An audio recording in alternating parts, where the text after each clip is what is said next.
Texas winter wonderland.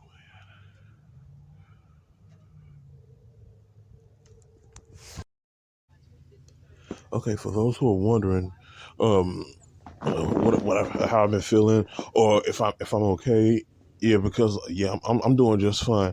Like for those who don't know, I do live in Texas, and if you've been paying attention to the news, we've been going through this nationwide. It's been one heck of a snowstorm. One state that's been hit the hardest was Texas. Okay, like we basically got the brunt of this winter storm that just hit us, and if you're wondering, no, hold up, let me bring it back. For those who are wondering, no, I didn't get affected by it.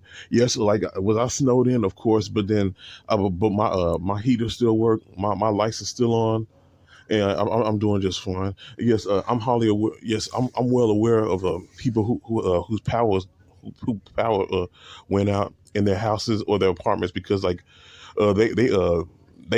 the electric company ERCOT was turning people's power off left and right. They would just they would just in order to quote unquote conserve energy, they was turning the power off in various homes. Like millions of people went without power, and then they went without power.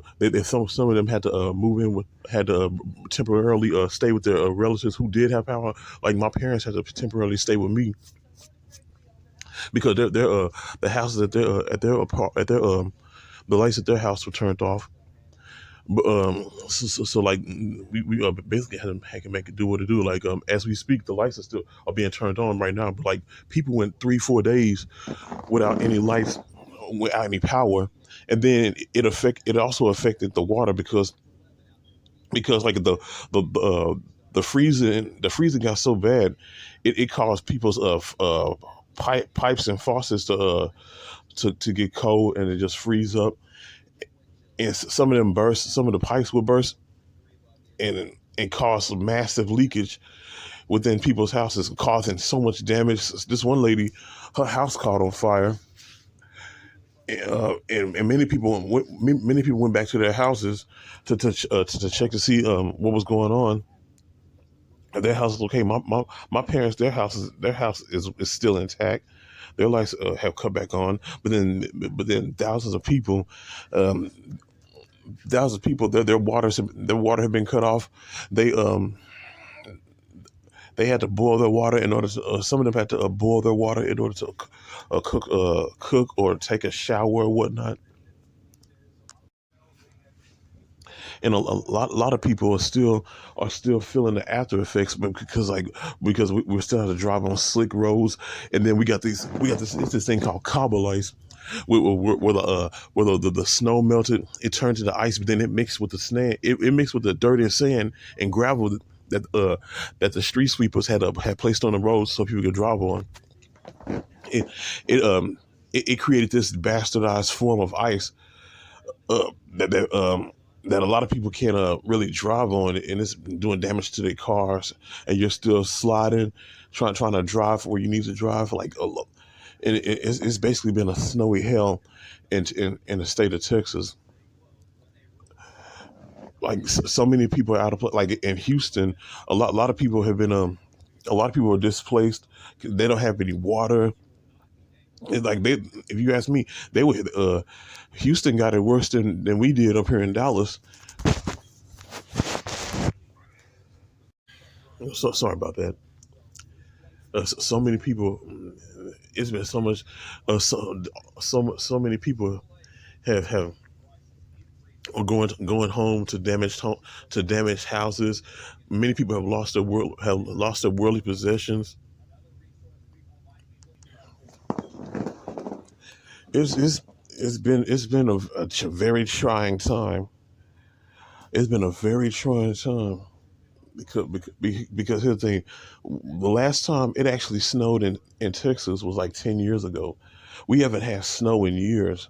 Okay, and a lot of people caught off guard because we're so used to this unpredictable weather where it can be cold one day and hot for like the rest of for like 3 months straight. Like we basically have to worry about the summers here. Because the summers it gets hot as hell in Texas, but they wasn't expecting this type of weather, and it's basically just people trying to pick up the pieces and get back on with their lives. As we like after this 1 week, this one full week of hell that a lot of people went through, this snowy hell that people went through, and it and it's and like a lot, and like so many people were caught off. Like I said, so many people were caught off guard. But see, you never know. Even ERCOT, like the state of Texas has its own election. It like I said, it's just been a trying time with with what's going on. But like here's the thing, the the earth, like I said, you never know. You have to prepare for stuff like this. Just because just because you live in an area or a region of the world where a certain type of seasons doesn't really affect you, it doesn't mean that it's not going to affect you because it snowed in Iraq, if I'm not mistaken.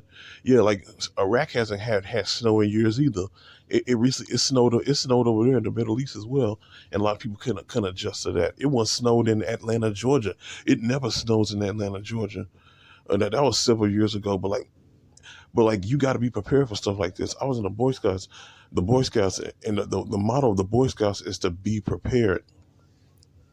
And ERCOT was not prepared because because like they weren't accustomed to dealing with dealing with energy sources in case we were hit with a snowstorm. 'Cause we was hit with this mini blizzard, this snowstorm that just completely engulfed the state, and they really couldn't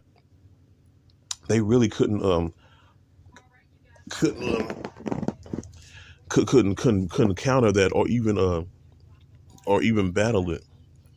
But like I said, people are slowly picking up the pieces and getting back on with their lives.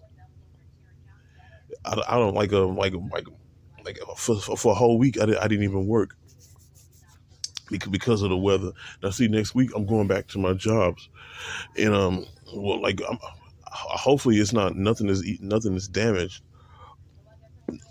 but I'm prepared to help out with whatever is needed. But like it's been a very trying time for a lot of people here in Texas. I'm doing just fine. I'm doing just fine. It really didn't affect me, but it's a lot of people were affected by this.